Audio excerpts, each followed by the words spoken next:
up and try again.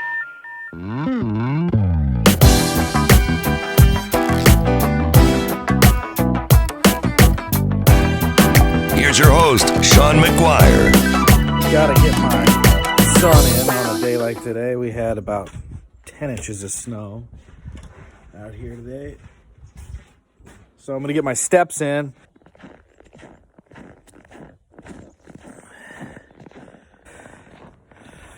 It's one of those days where it's just bone-chillingly cold, but it's really nice outside because the sun's out.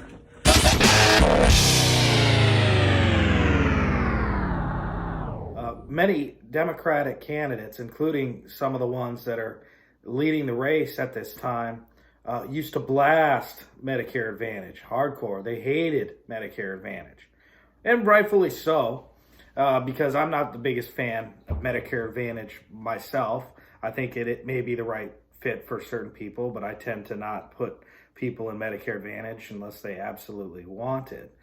But what I find interesting is the difference between Medicare Advantage and traditional Medicare. With Medicare Advantage, you're essentially trading your Medicare rights to a private insurance company to put together a plan that's very similar to a private plan. What the disadvantages of this are is they can actually cancel their policy at any time, and this has happened. And then they can also put on network restrictions, and they can also put on other cost-sharing strategies such as deductibles. One of the pros that some people would say is they pay for extra benefits, like they pay for eyeglasses and gym memberships and all of those things. You may have seen the terrible, horrible Joe Namath commercial, seeing it blasted all over my screens, talking about you need to get the Medicare plan that you deserve. What he's talking about is these extra add-ons that Medicare Advantage plans have. And they may be attractive to some people.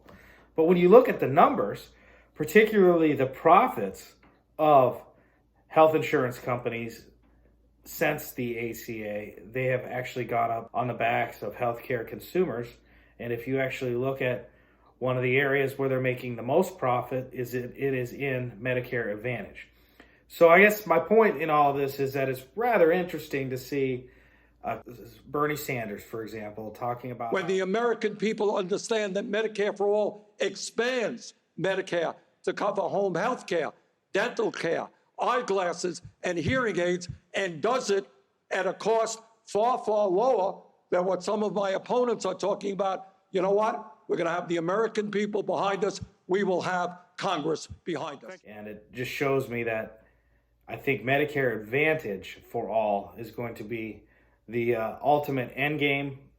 And I think that's going to make the insurance companies very, very happy and even more rich on the backs of tax consumers.